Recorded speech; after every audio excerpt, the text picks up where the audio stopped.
Would it be fair to say that you're a creature of habit? Do you find yourself doing the same thing all the time?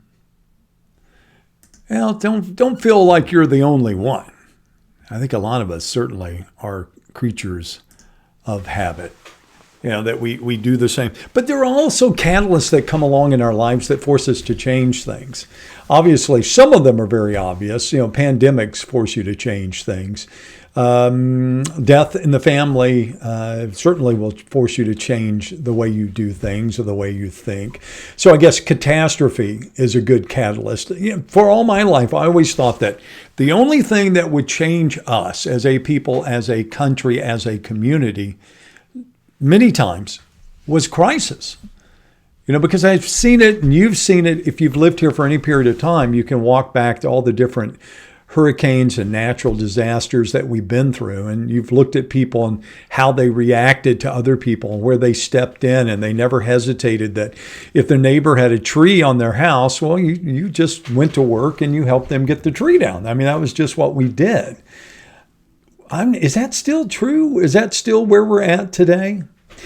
And I bring all this up in our first word here this morning, in our first thoughts, because the idea of catalyst, and what makes us change, and as a society, what moves us off the center point in different directions is always an interesting conversation to me. And I was thinking how much social media has done that, how much social media has changed things. Some good. I mean, there's good in social media. Where we are right now, we're on Facebook. In my opinion, being able to live stream to you is a good thing. I love the idea of being able to keep up with people. I love being able to see over here and go, oh, hey, Marie Prince is watching this morning. Hey, Marie, nice to see you. Good to be able to keep up. Oh, and Marie Jackson's always here. I love that part of social media. I do. I obviously think that we've probably never been better informed as a society because of social media. I don't have my phone with me. That's a real surprise.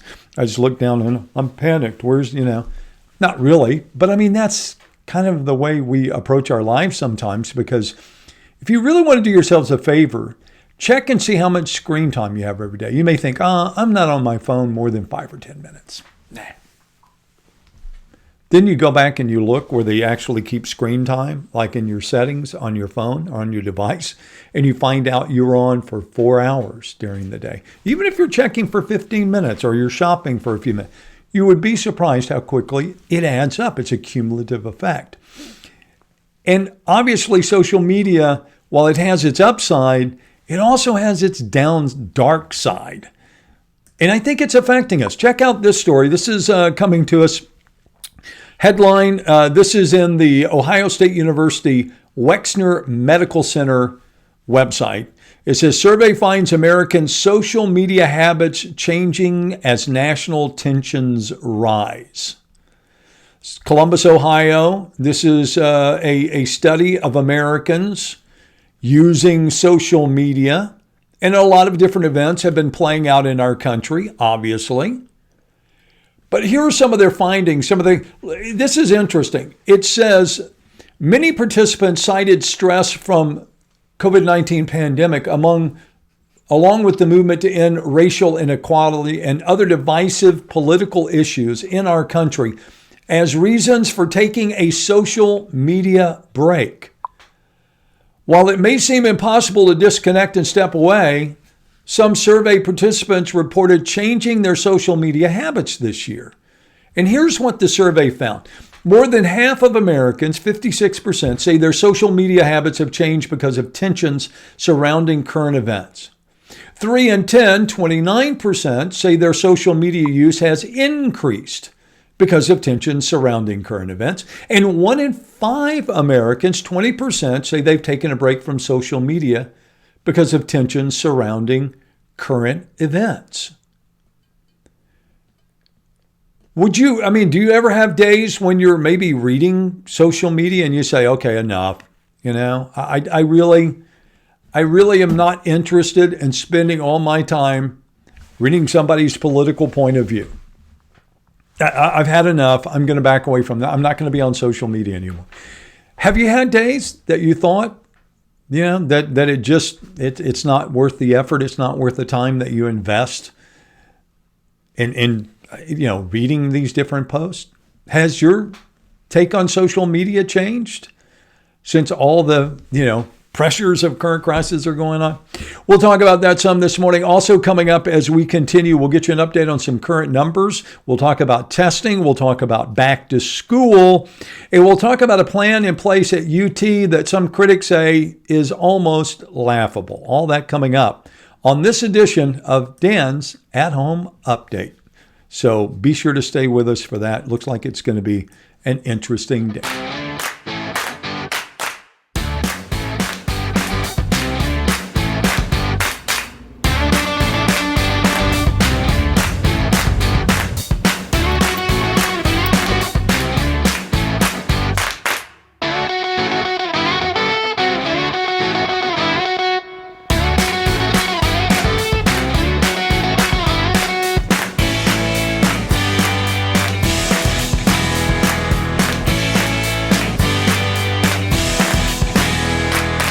Once again, good morning. Thanks for getting up with us here on Dan's Morning Update. Whoops.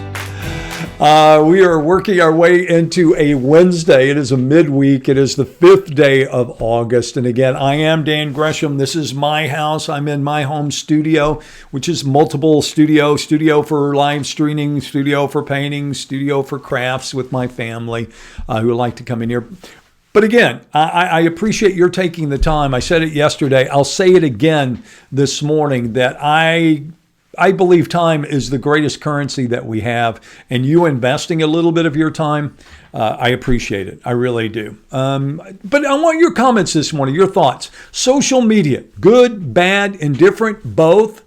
It is. And how much time do you think you spend every day on social media? Do you think you would be surprised if you had an actual number as to how much time you did spend? So post up. It's like any other Facebook post. I like it and appreciate your likes. If you want to give us a thumbs up, you can always do that. Love any kind of interaction. If you just want to say good morning, I read every one of the comments, every single one that comes in. I promise you, if I don't read them on the air, I read them to myself. Hi, Carol. How are you this morning? Hi, Cynthia. Well, Cynthia, thank you for mentioning that you like the music because, it reminds me that I need to mention that the music comes from bendsound.com, bendsound.com. So if you're looking for some music for any project, you might want to go, and again, from bendsound.com. So we'll take your comments, your questions, your thoughts this morning, but let's get a look at the latest headlines as we go to KFDM.com. Get you caught up on that real quickly. Among the top stories we're watching this morning, Beaumont Teachers Association saying, we're a little concerned about going back into the classroom. This is not a sentiment that's only being expressed in Beaumont. This is something that if you go and do a little bit of research, you'll find that this is something that's also being said, echoed in Mississippi and in Georgia and in Wyoming and a lot of other places where teachers say it's not that we don't want to teach and it's not that we aren't anxious to be back with our students. We're just a little concerned about the health ramifications for ourselves and also for our families by going into a classroom with a lot of kids. Now, when you say kids, you have to remember, you're not just talking about kindergartners. I mean, I read a teacher's comments the other day saying that she taught 8th graders. She said, if you think 8th graders are going to social distance, you obviously haven't been in an 8th grade class in a while because that's just not how it happens. Also this morning, we are looking at a couple of stories here in Southeast Texas that seem to keep popping up almost on a daily basis. You'd have to wonder if this is just not what it's going to be. We mentioned yesterday a Westbrook football player in Beaumont tested positive. Now a Beaumont United player testing positive. Curious about the wording on this. This comes, I assume, from the BISD. It says, the student participated on Thursday, July 30th. All students that were present at the practice with the student identified as positive have received individual notices of potential exposure. My problem is, at that practice, was he not positive the day before? And would he? I don't know. I'm just asking. But you see what happens, because now the people that were identified with them, they can't practice for 14 days. Is this just going to be something that we see over and over? And is it unavoidable when you start getting groups together and people together? All right. So jump in on that one if you want to. If you have a thought on that, again, we can certainly discuss that too. All these stories, again, on kfdm.com. Of course, we're seeing, stories that now it's not just a number anymore. Now it's starting to be people who have faces, who have names, who had lives, who their loved ones are talking about. Here's one developing within the Texas Department of Corrections, where they're mourning the death of a long-time correctional officer. 62 years old, 24 years service. Suddenly, it's not just a number anymore. Suddenly, it's real. And obviously, it's real to Sergeant Richard Harley's family and the people that he worked with. There's no doubt about that. We've said from the beginning, it's hard to wrap your head around the pandemic and the coronavirus because unless it touches somebody near you, it's just not real. I mean, I can talk about numbers all day long, but they're just that. It's just numbers. Or, even if I say somebody's name, if that person's not in your life, it's just a name. But when suddenly it becomes somebody in your circle, whether it's the tight, small, close circle, or if it's that big circle of your community, that changes things. Suddenly it is real. Suddenly it has more meaning. But part of our problem has been from the beginning is numbers, right? It's always like, well, how do I know? I don't trust these numbers. I don't believe these numbers. How many times have we read that here on the At Home Update? That, somebody posts up every time I say, here are the latest numbers across the state of Texas. Lie, false, inaccurate, not true, no way. And then we see all the stories. Well, of course, it's hard to give any validity to the numbers when every time you look, there are stories like this. This is Texas Tribune. Good story. It says, why Texas coronavirus data comes with caveats. It's hard to collect good numbers on an unknown virus, and the Texas health officials have made errors, but experts say the state's coronavirus data is useful as long as you understand its limitations. This is obviously a joint effort, Emma Platoff, Edgar Watkers, and Sarah Champagne. But this is a story worth reading. I want to encourage you to go and look at this because it's talking about how important, accurate, up-to-date data can be for officials trying to make policy, for parents trying to decide whether to send their kids to daycare, for business owners trying to decide, is it a good idea to reopen to the public, or should I continue takeout? Or as a business owner, should my employees be back in the building? Should I be concerned about? But the problem is, and here's the line, Texas officials keep correcting the data. Whether it's because of human error, shifting benchmarks, or bureaucratic changes. Last week, Texas increased its corona fatality toll by hundreds, then lowered it again, lending fuel to skeptics who question the accuracy of the government data. The state does not typically report complete hospitalization data, and during a recent week was reporting even less than usual. And a myriad of tests with varying accuracy have confused the metrics. Like I say, it's an interesting story. I think it's worth your time. But it comes back to that. No wonder people don't trust the numbers.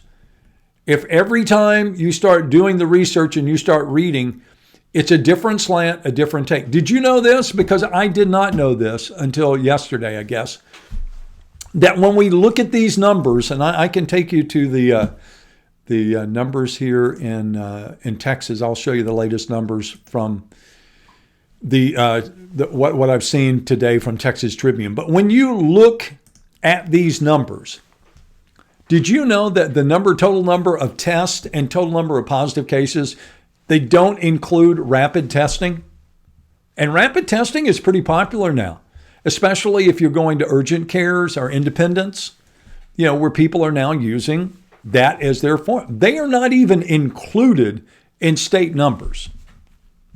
So I think, maybe people are right. You can't, you've got to take the numbers for what they are. Speaking of which, let's look at the latest. Here they are. You can see we have 8,674 Texans in the hospital as of yesterday. We had 9,176 new cases reported across the state. And to date, we have 7,261 people who have died. That's 245 more than the day before. And 1,600 people in the last 7 days. And we have also just had another death here in the city of Beaumont. And I believe it was a 58-year-old woman who died. So again, the numbers, maybe what we take away from the numbers is just the fact that it's so widespread that we're never going to know exactly. But the reality is we have to know it's there, right? And it is real. The question is, how are you going to deal with it? Also this morning, I want to talk about some different things that are going on. Check this one out. If you haven't seen this story, this is out of Austin, but I think it applies to all colleges. This Texas Monthly, and good story here by Dan Solomon. It says, UT's plan for reopening is to hope college students stop acting like college students. You realize, Austin, you're talking about 50,000 students coming into the city. You're telling me, and Dan Solomon's asking the same question. You're telling me when they come back to campus that they're going to social distance? They're not going to party? They're not going to be together with their friends? No late night breakfast tacos? No hilarious in-room, dorm room, late night, cram sessions? Kind of hard to imagine. And I guess that's the point that they're making. If you think college students, like anyone else, are going to be wearing their mask all the time, is that really rational, reasonable?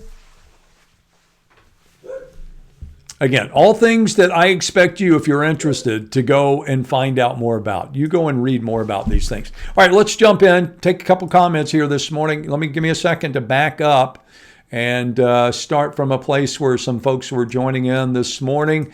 Eric Sweatheart says, good morning. Good morning to you, Eric. Thanks for jumping up with us this morning. Tana Meir says, hey, Dan, I find using social media and internet is good way to gather news without biased opinions you can discern for yourself. Word of caution. That if when you say social media, I hope that you're saying internet and searching for reputable, or at least people that you feel like are reputable news sources. Because I would always warn against anybody who would think Instagram and or Facebook is news. Now, people will take articles, but even those articles, at this point, how do you know articles on Facebook or any of these other platforms have not been documented? Or have not been tampered with? I don't think you can, but if you can trace it back, if you see one that says it came from this organization or from this platform, then you go backwards to the original website from whatever the sharing site is. That to me is how you know it has not been doctored, or the only way that I can think of. Ricardo Cervantes says, I use social media as a way to stay informed and to socialize. Valid, right? That was the original intent. Cynthia, once again, good morning. Carol, good morning to you as well. See, Carol's watching from Elkhart. Also, Prissy Jenkins, good morning to you. Elton Grubbs, good morning. Daniel Wallace says, I use social media to find out what's going on in the world by just picking up my handy device. That is the biggest incentive to use social media, isn't it? Is the fact that it's instantaneous and it's right there in the palm of your hand. And again, so many different sources. Not hundreds, not thousands. You ever do a search and look and see how many returns you get? It's insane. You couldn't wade through all of them. It's not, like I say, it's hundreds of thousands and or millions every time. Antoinette Chapman says coronavirus in, I guess, Jefferson County Department of Crime. They do. And Zena Stevens, the sheriff, has not been shy about admitting that there's an issue. I believe this morning I read they have 166 inmates that have tested positive. They have a significant number of staff that have also tested positive. And remember, they're going in, coming out. Yeah.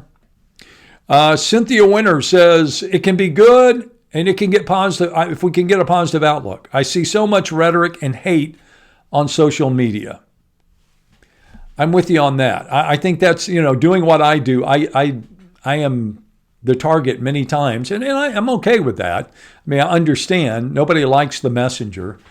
We've known that since the beginning of time, right? Shooting the messenger. But it does get a little old, and the rhetoric, and there are people that always surprise you, that you think, I know this person. And then they'll post something and you're like, okay, I really don't know that. Have you ever been tempted to unfriend somebody that you just kind of go, enough? I don't want to see it, don't want to hear it. To me, that almost goes as far as just saying, take a break. Leave it behind for a while. Johnny Smith says, I ask, is the risk worth the reward? Risking someone's life to win a new football game? To some, it may be worth it. To others, it's not. And Johnny, doesn't that kind of sum up where we are right now in the middle of this pandemic? What's it worth to you? How much risk are you willing to take?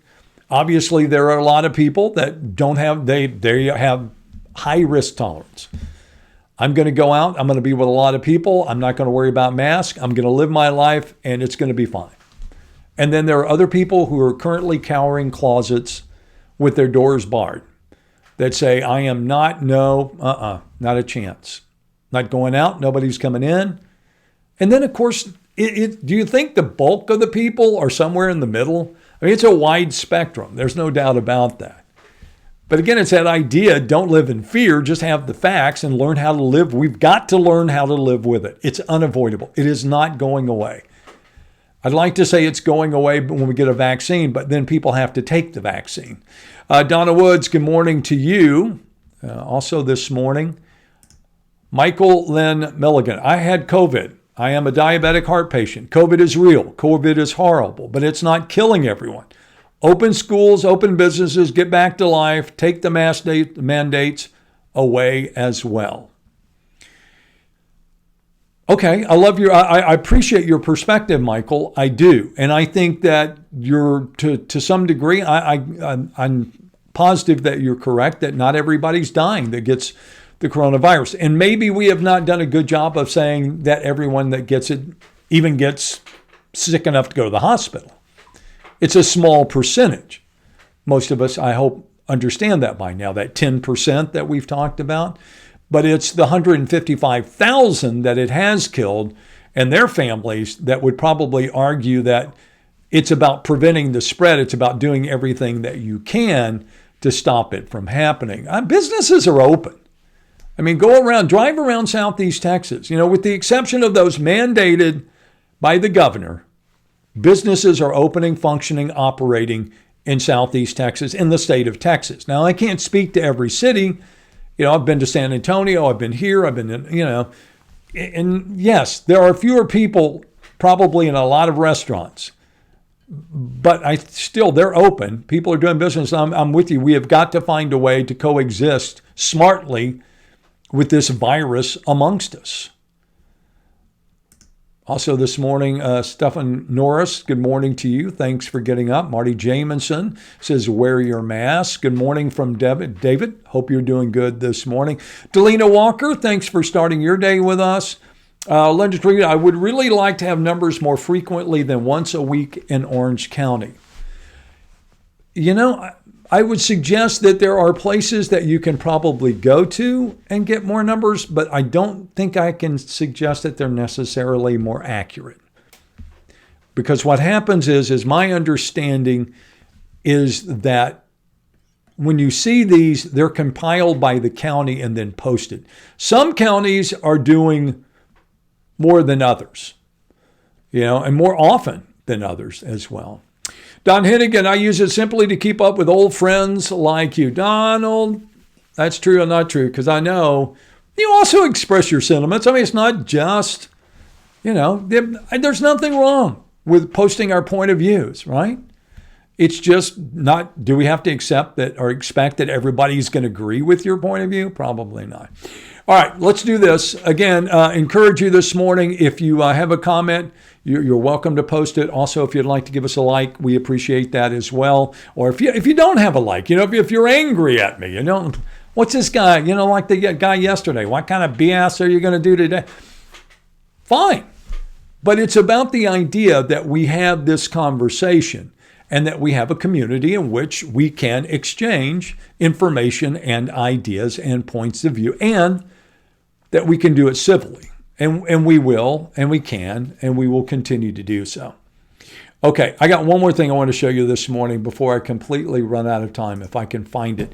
Do you guys see this, the obituary that was posted this is from the Houston Chronicle, but you can find it everywhere. I've seen it in a lot of different places.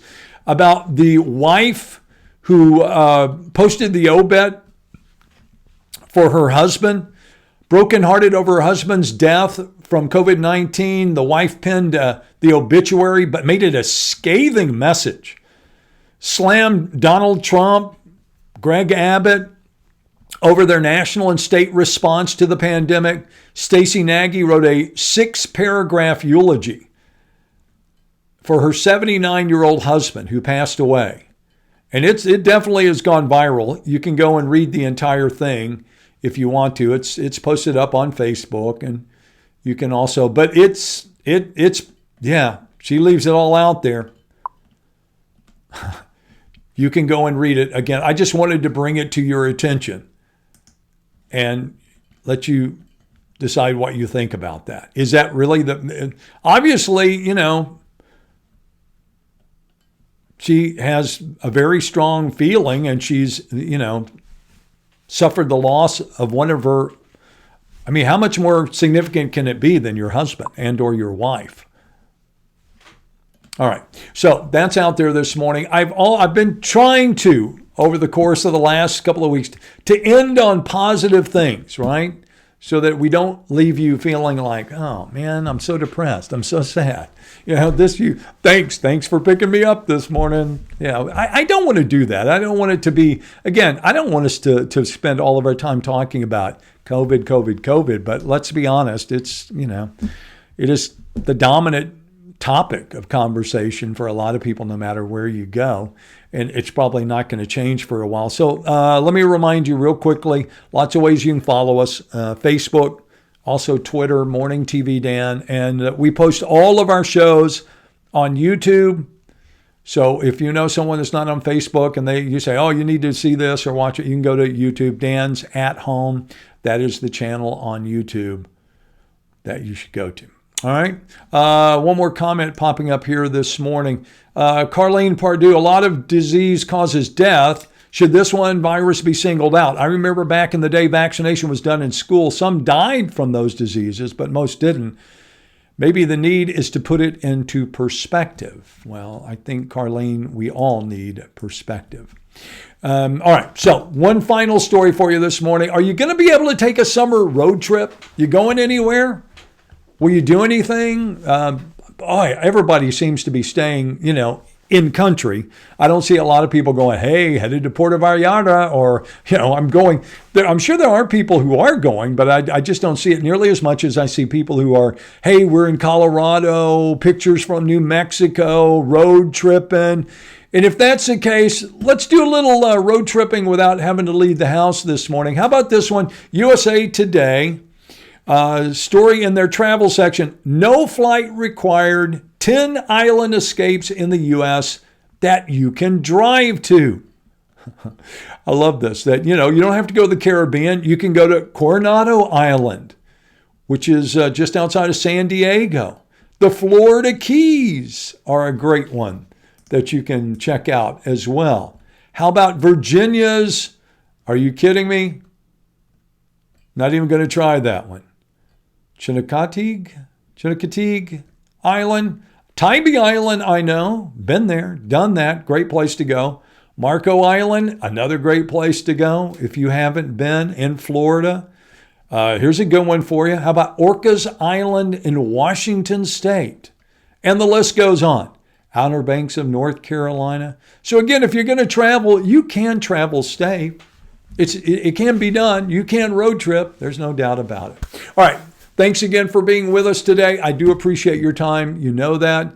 And I hope that you will spend some of your day at least reaching out, communicating with somebody else, doing a little bit of research, a little bit of homework, and then I'll look forward to seeing you back here tomorrow. You know, it's Thursday coming up, and we always have to kind of adjust things because that's work, that's life, and we will do the same thing tomorrow. So instead of our usual 9 o'clock start time, we'll look to start probably about 9:30, 9:45, something like that. We'll try 9:30. We'll shoot for that. Will be our goal for tomorrow.